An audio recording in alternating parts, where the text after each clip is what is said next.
एतवार को मैंने न्यूज़पेपर पढ़ते पढ़ते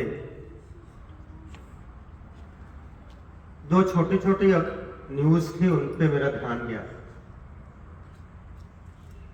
आमतौर पे जब हम अखबार पढ़ते हैं तो बड़ी बड़ी न्यूज़ पढ़ते हैं, देश के बारे में, दुनिया के बारे में। ये छोटी छोटी जो न्यूज़ हैं इनके बारे में हमारा ध्यान नहीं जाता।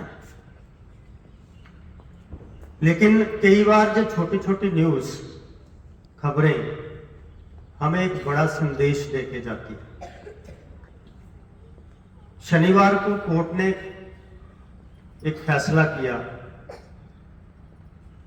वो न्यूज़ उसके बारे में थी, बिल्कुल छोटा सा कॉलम था। मैसूर के पास एक जगह है हुनसुर,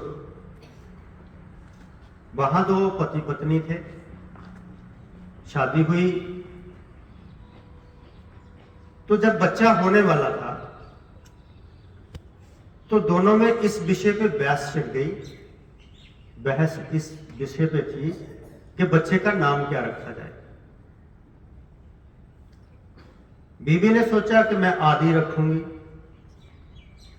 बाप कहता है मैं इसका नाम शनि देवता के ऊपर रखूंगा। बहस इतनी बढ़ गई कि बच्चा पैदा होने से पहले पहले पति पत्नी एक दूसरे से अलग हो गए। बाप कभी पता लेने के लिए नहीं आया। पिछले शनिवार को बच्चे की आयु 4 वर्ष हो गई।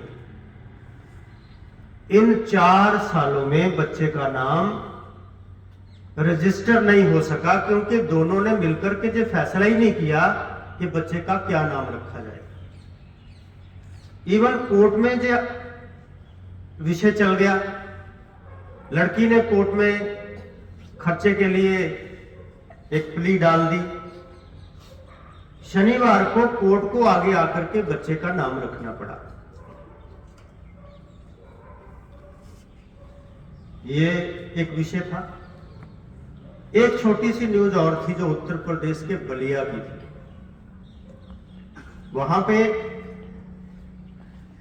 एक दुकानदार था, सब्जी बेचता था, जो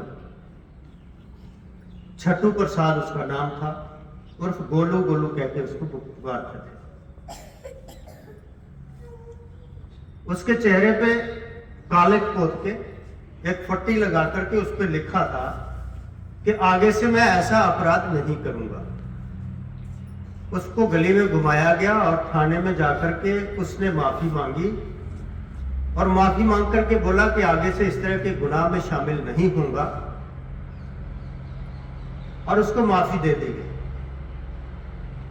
वो करता क्या था, आते जाते लड़कियों को छेड़ता था। महिलाएं उस रास्ते से निकलती थी तो पत्तियां कसता था। महिलाओं को सिर झुका करके वहां से निकलना पड़ता था। अब हम समझेंगे कि ये चीजें हमारी जिंदगी में क्या मायने रखती हैं। तो मायने इस प्रकार रखती हैं कि पहली जो घटना है पति और पत्नी के बीच में, एक छोटा सा विषय, बच्चे का नामकरण, दोनों मिलकर के बच्चे का नाम ही नहीं रख पा रहे हैं, क्योंकि दोनों के बीच में एक अहंकार है, ईगो है। मैं रखूंगा, मैं रखूंगा, दूसरे की बात नहीं मानो। और ये विषय आम नहीं है, ये बच्चों में प्रवृत्ति आ रही है कि जो भी कहा जाए उसके उलट 1 मिनट में जवाब दे। ये हमारी परवरिश के ऊपर डिपेंड करता है।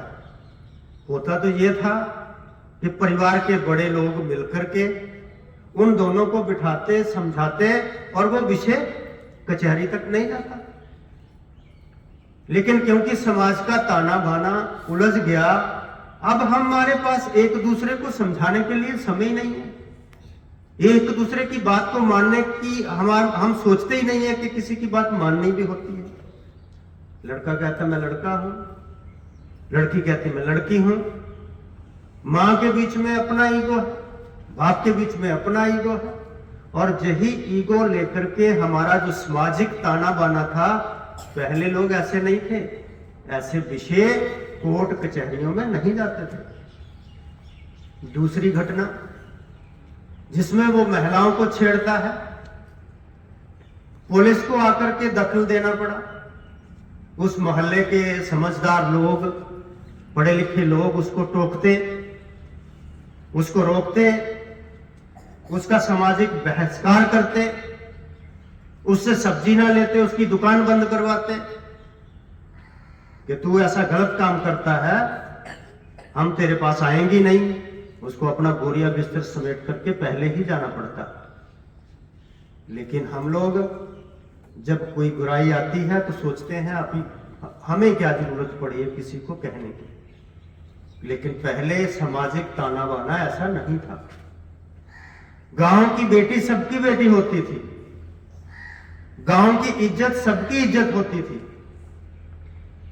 बहू बेटी सबकी इज्जत सम्मान करना सारे गांव के लोगों का फर्ज होता था। लेकिन अब धीरे धीरे जैसे जैसे सामाजिक ताना बाना बिगड़ता जा रहा है तो हम केवल अपने घरों तक, अपनी चार दीवारी तक सीमित रह गए हैं। लेकिन अब अगर हम अभी नहीं सुधरे, हमने अपने ताने बाने को सही नहीं किया, तो आज अगर छींटाकशी किसी और की बेटी के साथ हो रही है तो कल को जब हमारी बेटियां भी स्कूल कॉलेज में जाएंगी तो छींटाकशी उनके साथ भी होगी। क्या हम चाहते हैं ऐसा समाज बने जिसमें किसी की बहू बेटी सुरक्षित ना हो? क्या हम चाहते हैं कि जब हमारी बेटियां आए जाएं तो रास्ते में आते जाते मन चले उनके साथ इस तरह की हरकतें करते रहें? अगर हम चाहते हैं तो इसका सुधार कौन करेगा? हमें खुद सुधरना पड़ेगा, हमें दूसरों को सुधारना भी पड़ेगा। कोर्ट कचहरियां, पुलिस प्रशासन ये सारा समाज को तब्दील नहीं कर सकते। ये केवल इक्का दुक्का लोगों को उठा करके सजा दे सकते हैं। लेकिन सामाजिक ताना बाना अगर सुधारना है तो हम सबको सुधर करके दूसरों को सुधारने की पहल करनी चाहिए। Thank you and have a nice day.